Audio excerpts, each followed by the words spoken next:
Hello there, good evening, and welcome to Beer Blather 216, Matters of National Security. Now, we're having this new format now, so bear with us, please. National security does not end at the U.S. border. From the Barbary Wars to the current deployment in the Red Sea, throughout our history, the U.S. has had to project its military forces to guarantee freedom of navigation and trade for itself, and in the process for the rest of the world. The defeat of the Bey of Tripoli ushered in an area of trade and security in the Mediterranean that benefited Greece and Venice as much as it benefited the U.S. For 200 years, our leaders have understood that security for our trading partners is security for us, militarily and economically. That is, of course, until now. Today, the bad scripts of Class B comics has become part of our national dialogue. While some ignoramuses screech about endless wars, and even the less intellectually endowed throw straw man fallacies around like beds in the New Orleans Mardi Gras party, comparing our obligations to Ukraine under the Budapest Memorandum and the importance of stopping Russian aggression before we end with the ruinous war in Europe, or God, who think that appeasing the terrorist masters in Iran will bring about an era of peace and prosperity, our country becomes more vulnerable to economic, cyber, and propaganda warfare. The extreme left and right unite to undermine the U.S. in ways never seen before. Anti-Semitism, intolerance, and the abandonment of the rule of law follow. It is time to call things for what they are.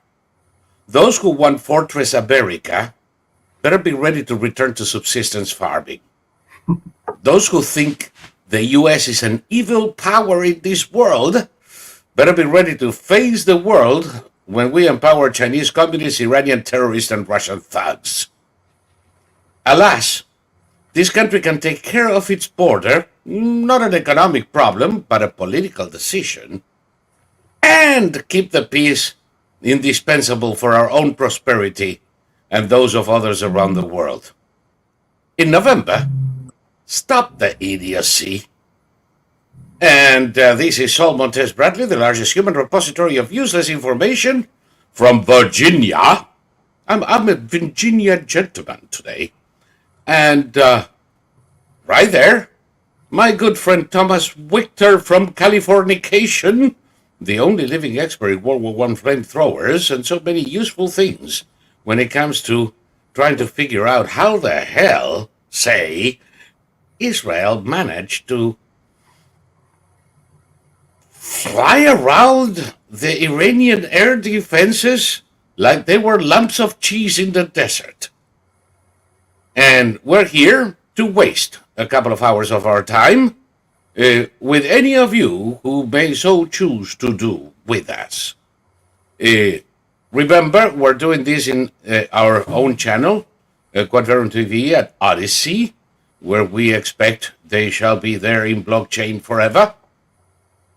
Unlike YouBoob, where we are, but soon won't be.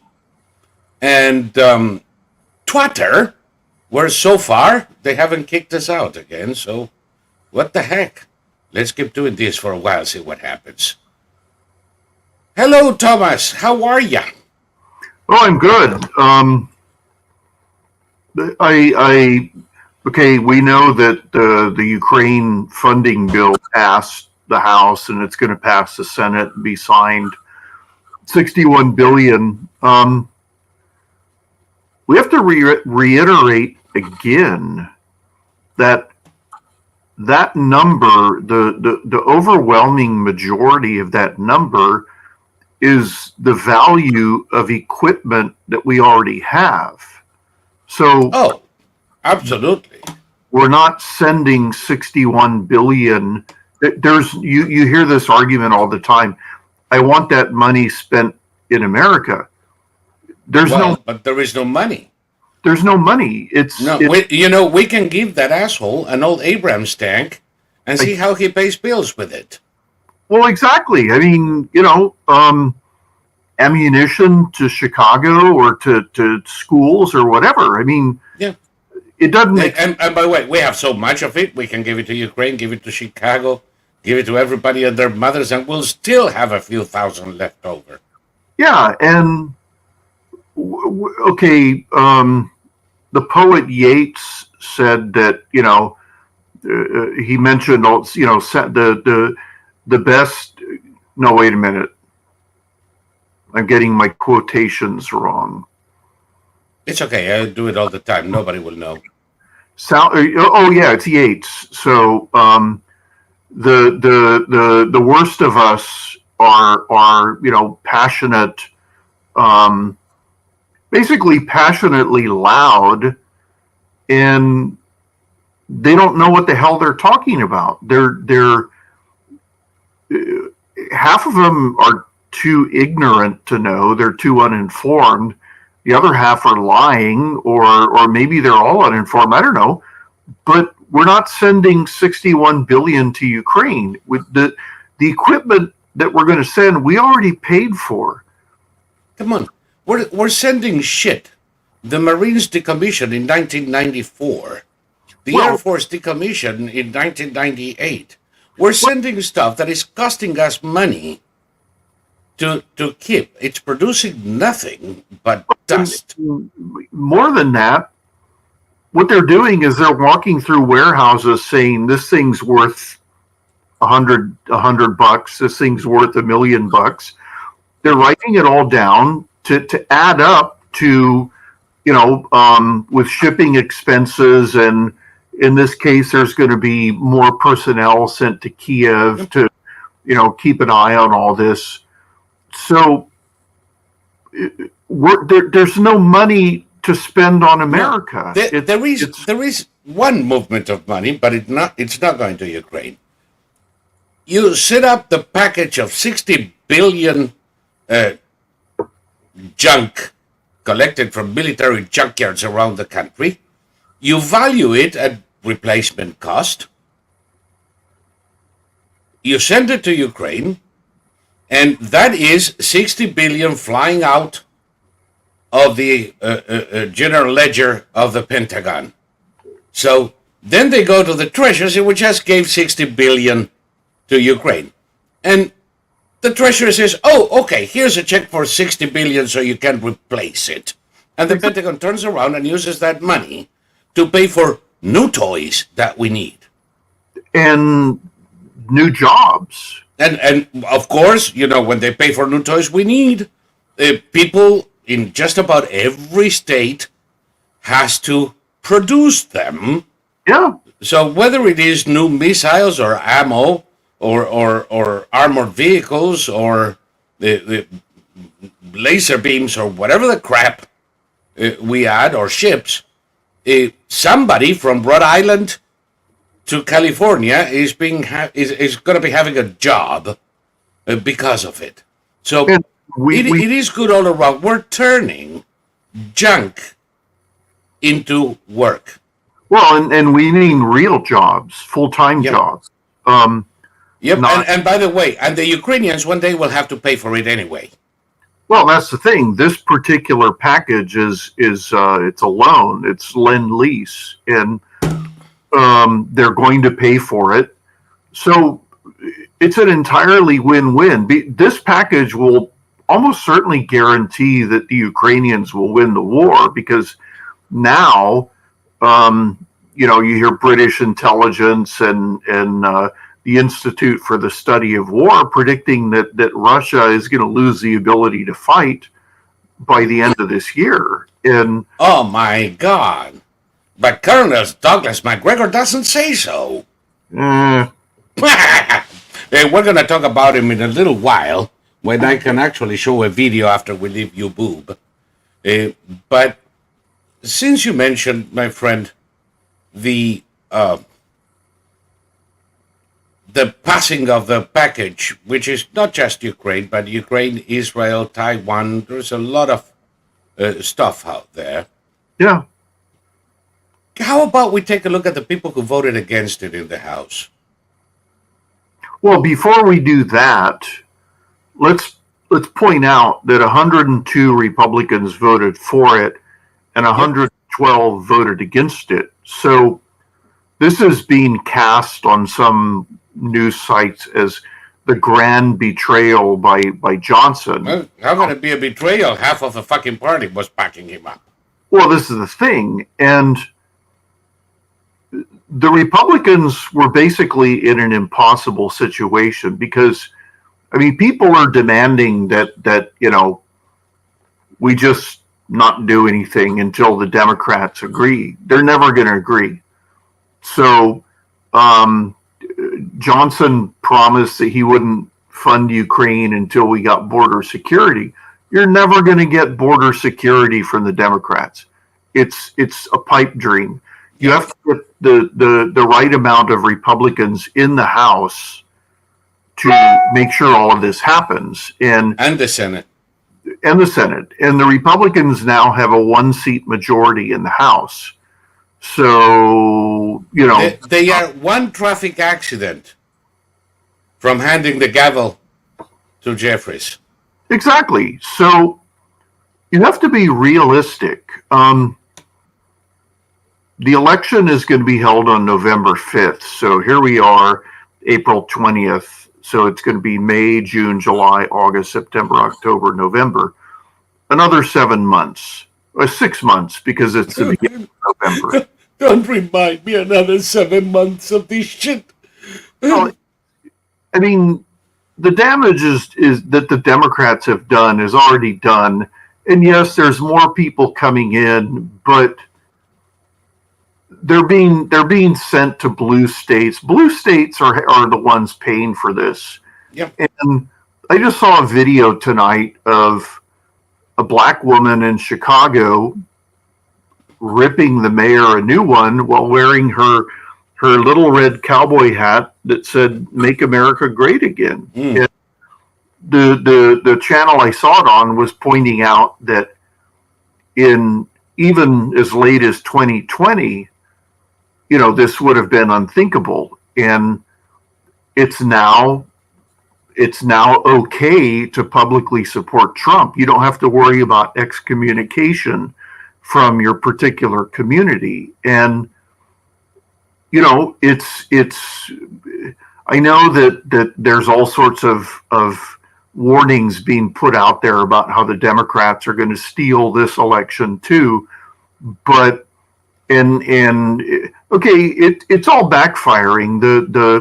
The judge in the Stormy Daniels case has threatened to imprison Trump if he goes to the Supreme Court for the hearing on presidential immunity.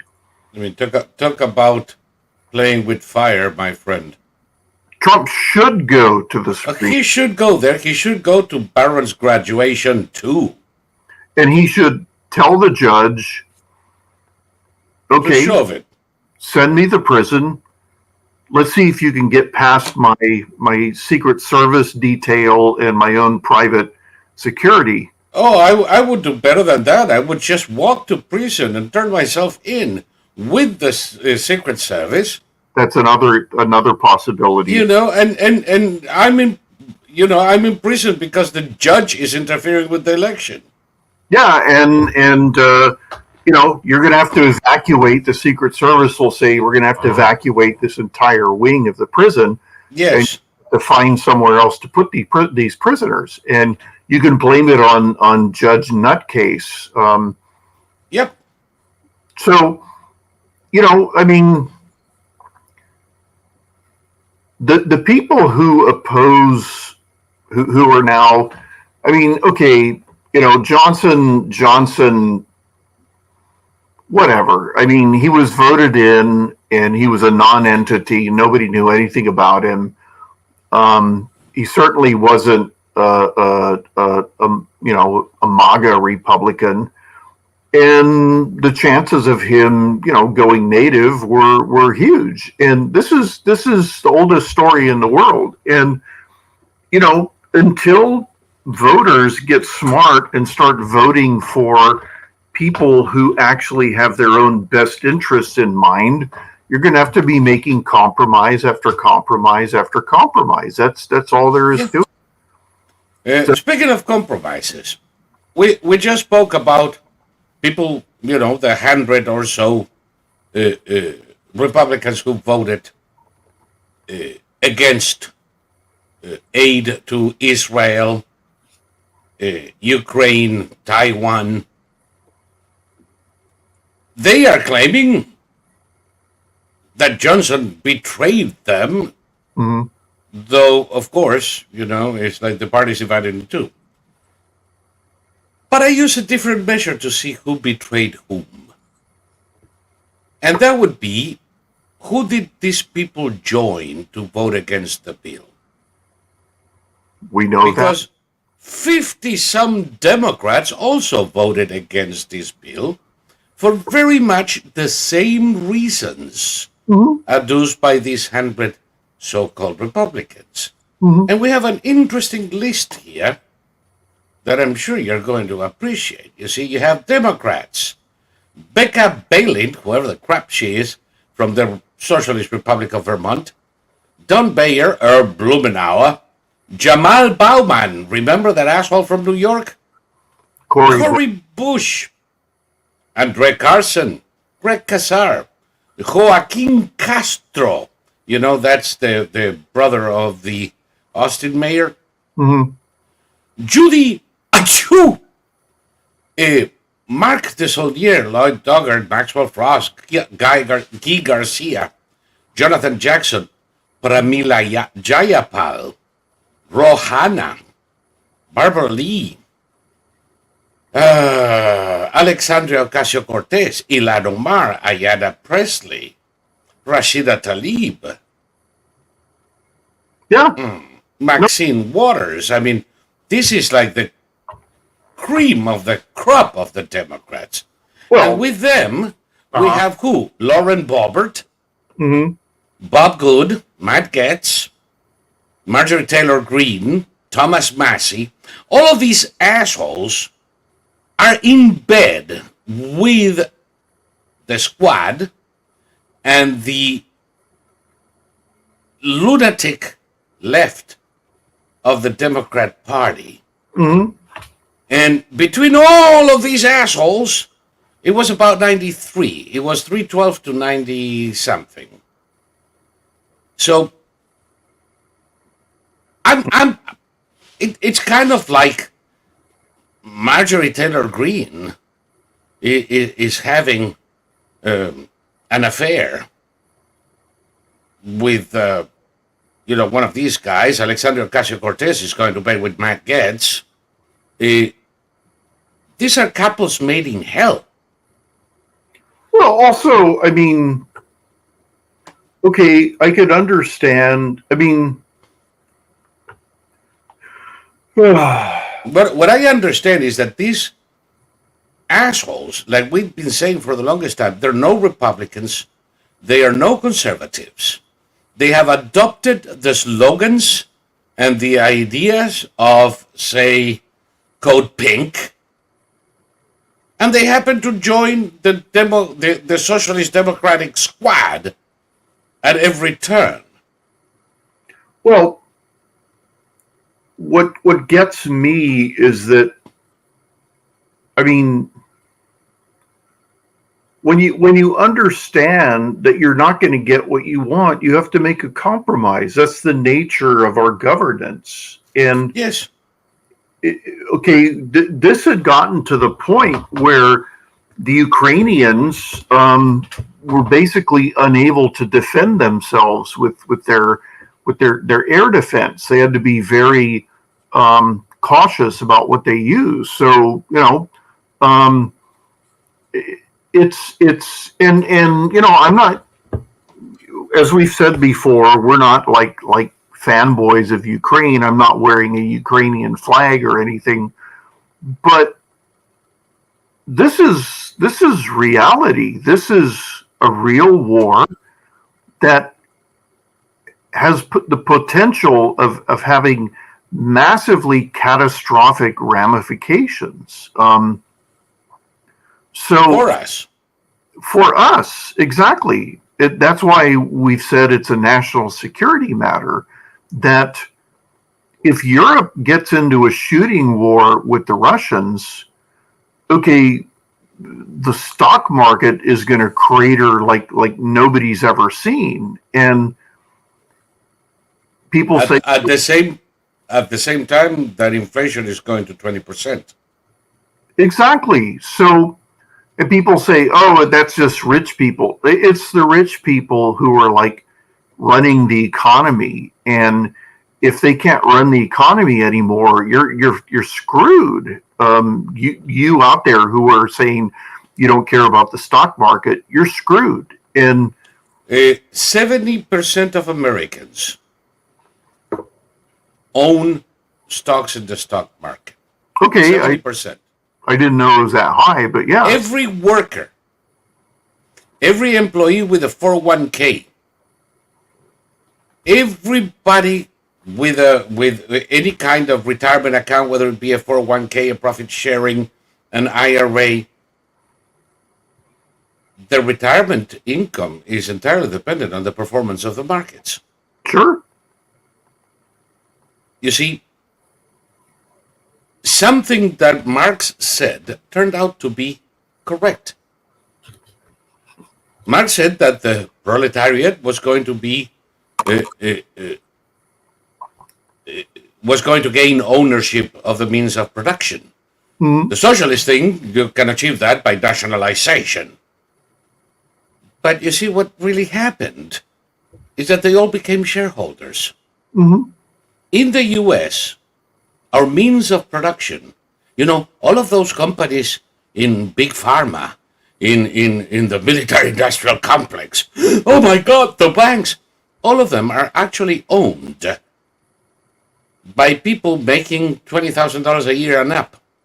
Yeah. We used to have what are known as financial panics.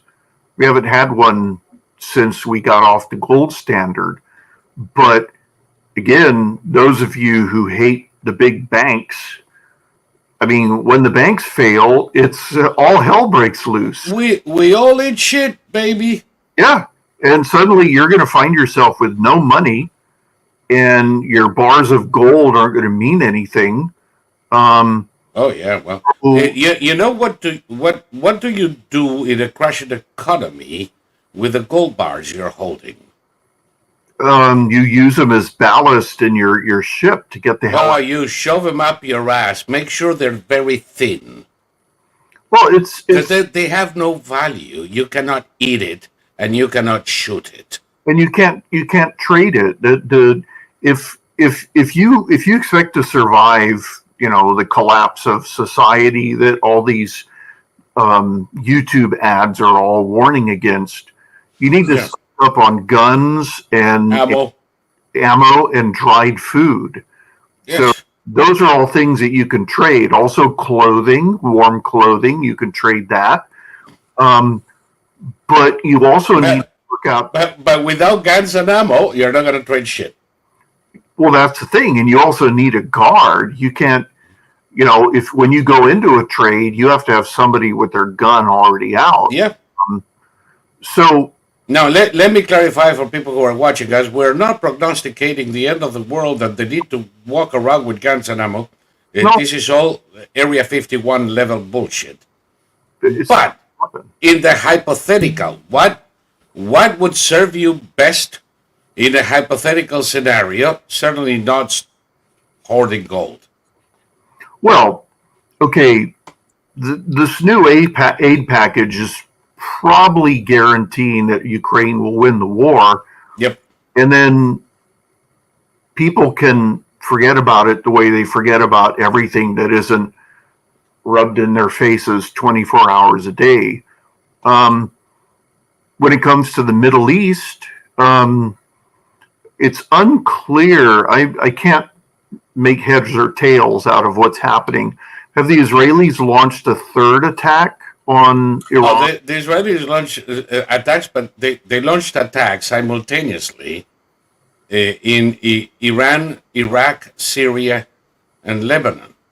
Right. So all the way from Mosul to Natanz. Right. So, twice. as you can see, the Israelis are handling it. So Oh, this yeah. notion that we're somehow involved in the Middle East, we're not. We do have an actual security guarantee for Israel. So unless you're calling for Americans to renege on every single promise they've ever made, just like Putin does. Yeah. I mean, do, we did cajole the Ukrainians into giving up on their nuclear arsenal in exchange for a guarantee of protection of their sovereign territory. Are we going to walk away from it? a lot of people would have you do that. They say we have no business. We're none of this is our business. It's the same crap we heard before World War One and World War Two. Yep.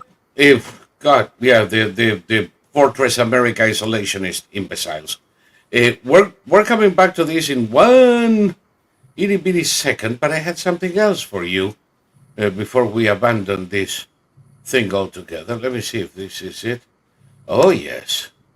This is the intellectual level of some of the representatives who voted against the Ukraine bill. This is Marjorie Taylor Greene, who every month she comes within the 3 top imbeciles in the country. And this is earned her second position this month.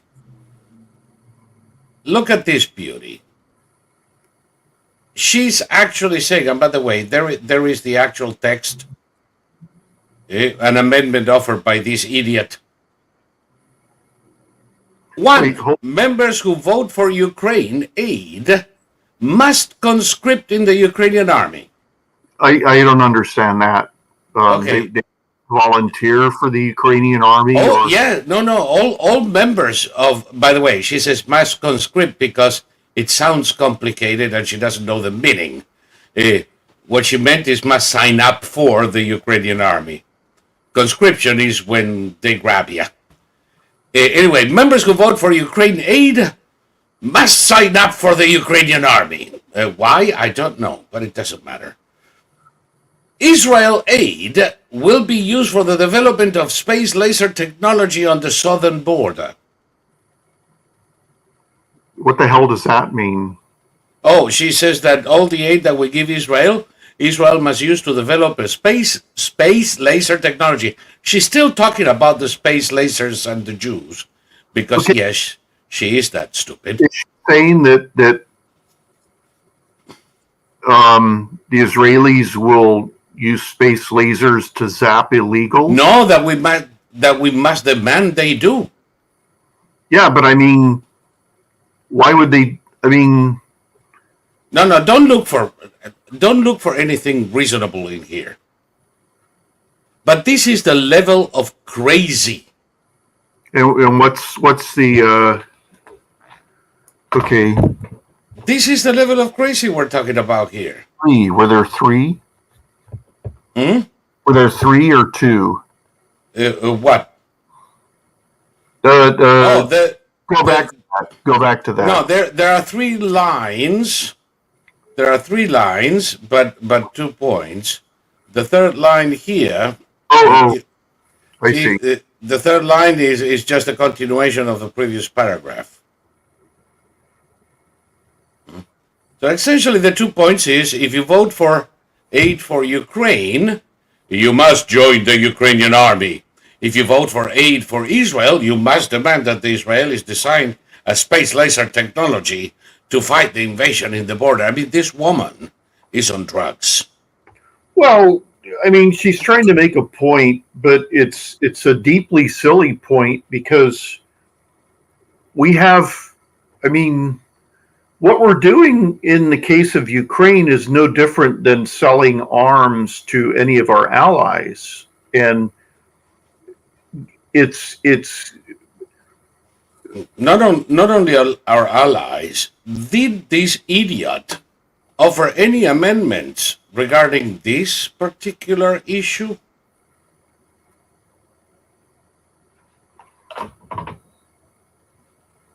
No. No. Did you hear any of the squad or their allies in the national in the Christian nationalism crowd uh, offering amendments that no, we cannot do this unless you stop finding the Palestinians? No, because the only issue was Jewish people in Israel and a Jewish president of Ukraine. That's why this That's is. all that bothers them. Yeah, and I mean, okay, I saw something. I can't remember where I saw it, but it was about how right now Americans go from 0 to 100 without anything in between. They don't, and this of course isn't all Americans, but the public discourse is all about getting enraged and like okay, I watch a lot of police videos, and it's eerie. These people are perfectly fine, and without warning, it's like a switch is clicked. They go insane, and it's the same way when people discuss politics. They go insane. They lose their marbles. I was watching before we went on the air. I was watching a live stream about the Ukraine war, and the host stopped the show and he said, "People in the comments section are demanding that we identify and dox all the Republicans who voted against it and destroy their lives." And he said, if anybody else does this, they're going to be banned. And I don't care how long you've been here.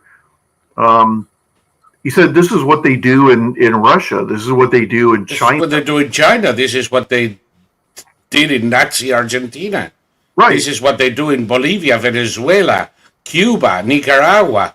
I mean, we have this weird situation where the left has gone completely insane, and their answer to everything, their first reaction to everything is violence or threats of violence. oh yeah, And then or burn the Jew. and then on the other side, we have people who are constantly talking about traitors and they're always they respond with a deeply silly amendment that is just, it's not even symbolic, it's just silly, it's bizarre. And Yeah, but these people are lunatics, and they're pursuing an agenda that has nothing to do with what they pretend. well, okay. I don't want to talk about Tucker Carlson on every program, but this son of a bitch never stops. Sure. Look at this recent shit. And that should tell you the level of lunatic we're talking about. Any document around 9/11, there's no justification. Well, the same justification in classifying the documents about the Kennedy assassination. Well, exactly, 61 years later. Yeah, or releasing the COVID vaccine data 75 years later. Of course. Yeah. I don't know the answer. I really don't know the answer, but there is one. That's for sure. Yeah. It's not methods and sources. You think it's methods and sources? Trying to protect their Saudi sources? I don't think so. You know, the wildest thing about Tower 7 He says that we don't know why the World Trade Center if you just fell. say it looks like a controlled The information is classified because we're trying to protect our Saudi sources. I'm not saying that it is a controlled demolition, but I'm saying if you watch it, Controlled it demolition. looks like a controlled demolition. But that happens all the time. Buildings catch fire and they just implode in on themselves. I think it happens every week, right? All these poultry plants and manufacturing plants that keep getting... Can you believe these two lunatics? Well, I mean, this is garden variety shit that's been going on for 24 years now. And, it's been proven by a million different people that, and I mean, I haven't bothered to say it, but yes, when I mean, he's talking about Building 7, that's Building 7. Yeah, when the two towers fell, nothing happened to anything around it, nor should have. Well, there was a huge chunk that was torn out of Building 7 by debris from the World Trade Center. Yes. They talk about controlled demolition. Okay. They don't even know what controlled demolition means, if you ask me. But the problem is, this is all consistent with the demoralization campaign. Well, yeah, but okay. What these people are doing is not random. Right, but before we do that, in the case of Building 7, everything inside the building was flammable, and it didn't. The reason the building collapsed was because it's the same reason that the World Trade Center towers collapsed. The metal supports Structural failure. Well, the metal supports were softened by the heat. They weren't Yes. melted by the heat. They were weakened by the heat. And they could no longer support the concrete floors, so the whole thing went down. The whole thing came down like a stack of cards. But listen, there are full-length, carefully done movies Yeah. explaining the engineering aspects, where the engineering flaws. They're being used when teaching tomorrow's engineers what not to do, because, shit can fly sideways. And these two idiots are sitting in there saying, well, I don't know. It happens every day. Yeah, sure, it happens every day that a fucking plane filled with K2 crashes into a 100-story tall building with some design flaws. It happens every day. This is the thing. Nobody knew what was going to happen except for Osama bin Laden, or at least he claimed to know what would happen. They expected to break things. Nobody expected to work as well as it did.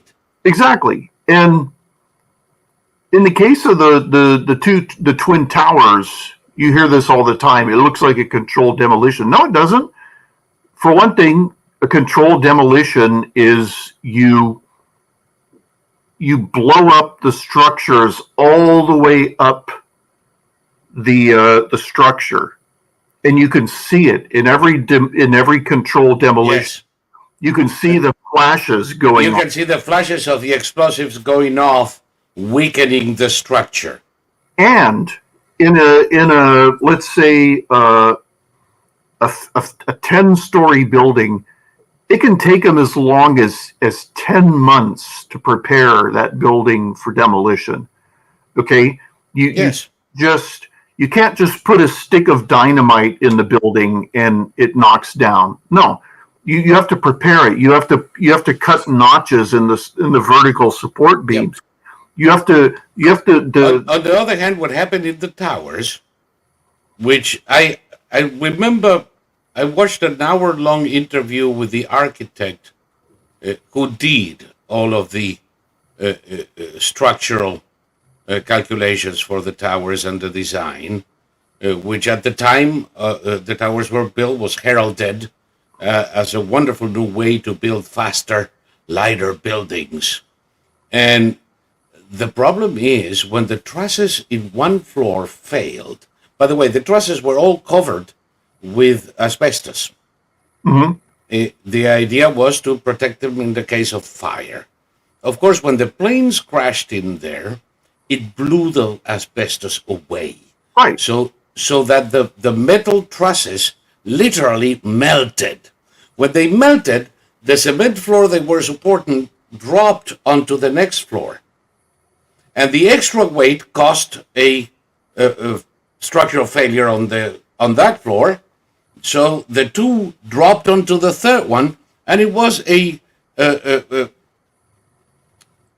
chain effect, mm-hmm. where the more floors dropped, the faster it dropped, it accelerated, and you can actually see this when it happens, how the building doesn't tumble, but collapses on itself, right. And accelerating as it does, until it goes into the third fucking basement. I lost friends in that tower. I spent a day wondering where my daughter was.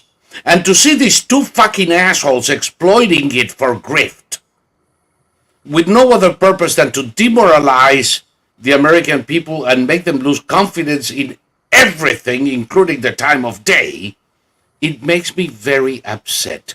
Well, These assholes deserve, frankly, a drubbing if I ever meet any one of them.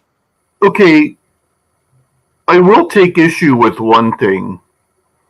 Not a single person who says that 9/11 was an inside job actually believes it, because Tucker Carlson goes on TV and he accuses the federal government of killing close to 3,000 people in order to get us into a war in the Middle East.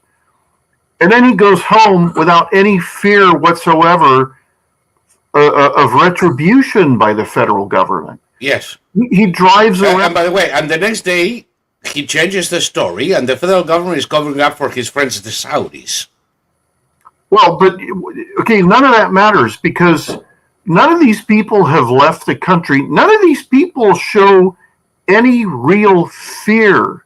If you honestly believe that the federal government was so cold-blooded that it would sacrifice 3,000 of its own best citizens and do $1 trillion worth of damage to the financial system in New York City, you would be sweating bullets. You would not go on TV and draw attention to yourself. So it's the weirdest. I lived, as you well know, in a country with an oppressive government. If you knew something about that the government was doing wrong, you didn't come out on TV and said it. Exactly. You didn't say it to your parents. You didn't say it to your spouse. You didn't discuss it with a friend over dinner at a restaurant, because if anybody overheard you, you would go to a bottom of the lake, the middle of the ocean, or a shallow grave. Right. So these guys are saying this stuff because they're confident that there will be no repercussions, because they don't. It's the weirdest frigging thing. It's George Orwell's doublethink, where Yes. you hold two contradictory ideas at the same time. You believe that it was an inside job pulled by the government, and you have zero fear of the government coming for you for publicizing their nefarious deeds. So, in a very real sense, not a single person who claims that 9/11 was an inside job actually believes it, because none of them show any fear whatsoever. And that's why I say the only purpose is demoralization. They're not trying to uncover the truth. They're not trying to tell you the truth. They're trying to turn you against your country. Well, and By the way, before you even answer, it's almost 45 minutes, so you boob, if you want to watch us, the link to keep on watching is right there.